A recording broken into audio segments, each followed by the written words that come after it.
Assalamualaikum warahmatullahi wabarakatuh. Saudara-saudaraku sekalian, mari kita renungkan sejenak. And they see the sword in my hand. Jika kita hidup di zaman Rasulullah Shallallahu Alaihi Wasallam dan kita melihat seorang pemuda yang tidak bisa membaca, bahkan tidak bisa menulis, atau dikenal sebagai seorang yang umi, tiba-tiba beliau berkata, "Aku adalah utusan Allah. Aku menerima petunjuk dari Allah." Apakah semua orang akan langsung percaya? Tentu banyak yang meragukan. Orang-orang terpelajar sekalipun mungkin akan berkata, "Bagaimana mungkin? Mana buktinya? Tukang fitnah, ngibul, pembohong." Mereka menuntut bukti yang nyata, sesuatu yang sesuai dengan standar pemikiran mereka pada saat itu. Di zaman kita sekarang juga demikian.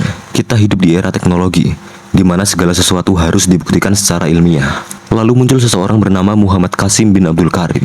Beliau bukanlah seorang ulama besar dengan gelar-gelar yang tinggi, melainkan seorang muslim biasa. Namun Muhammad Qasim datang dengan membawa pesan penting dari Allah Subhanahu wa taala. Muhammad Qasim mengatakan bahwa beliau telah melihat Allah Subhanahu wa taala di dalam mimpinya, bertemu dengan Nabi Muhammad sallallahu alaihi wasallam, dan beliau mendapatkan perintah untuk menyebarkan mimpinya kepada umat. Beliau membawa kabar gembira tentang masa depan Islam, kebangkitan umat, dan pesan untuk menyingkirkan segala bentuk kesyirikan yang ada. Allah Subhanahu wa taala mengatakan dalam mimpi Muhammad Qasim, dunia ini belum pernah dipenuhi begitu banyak syirik seperti sekarang ini.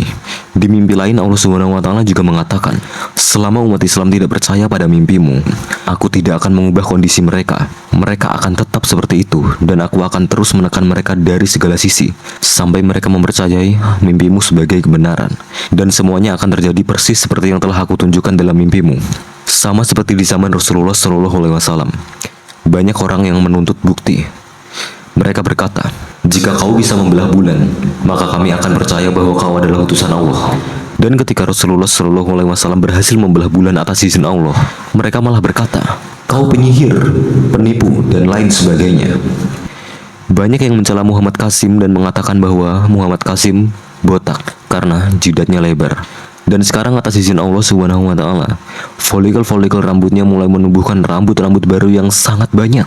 Ini tentu sangat mustahil terjadi kecuali atas izin Allah Subhanahu wa taala. Mengingat usianya yang telah menginjak 49 tahun. Banyak yang mencela Muhammad Qasim dengan mengatakan bahwa mana mungkin orang seperti ini mendapatkan petunjuk dari Allah Subhanahu wa taala. Tetapi sekarang lihat, atas izin Allah Subhanahu wa taala, tinggi badan Muhammad Qasim bertambah dari yang awalnya sekitar 173 cm, kini menjadi lebih dari 176 cm. Ini mungkin adalah cara Allah Subhanahu wa taala untuk menunjukkan dan untuk memberikan bukti yang nyata kepada mereka yang telah mencela Muhammad Qasim bin Abdul Karim. Namun mari kita tanyakan pada diri kita sendiri. Jika Allah Subhanahu wa taala ingin mengirimkan sebuah peringatan atau kabar gembira, apakah harus melalui cara yang kita harapkan atau cara yang sesuai dengan ekspektasi dari kita? Bukankah Allah Subhanahu wa taala Maha Kuasa dan telah memberi petunjuk kepada para nabi melalui cara yang di luar nalar manusia? Dan apakah kita semua merasa sempurna dan memiliki kekuasaan atas segalanya hingga kita mengatakan bahwa Muhammad Qasim tidak mungkin mendapatkan petunjuk dari Allah Subhanahu wa taala? Apakah kita merasa sempurna? Apakah kita merasa telah menjadi orang yang paling alim dan paling bertakwa?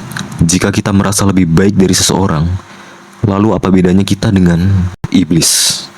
Memang benar, tugas kita bukanlah langsung percaya, namun juga bukan langsung menolak dengan mentah-mentah. Tugas kita adalah mengkaji, membandingkan dengan Al-Quran dan As-Sunnah, dan mempelajari isi mimpi dari Muhammad Qasim bin Abdul Karim. Dalam hadis Nabi Muhammad SAW bersabda, mimpi yang benar adalah satu bagian dari 46 bagian kenabian. Di zaman yang penuh dengan fitnah ini, mungkin saja kebenaran datang melalui jalan yang paling tidak kita duga.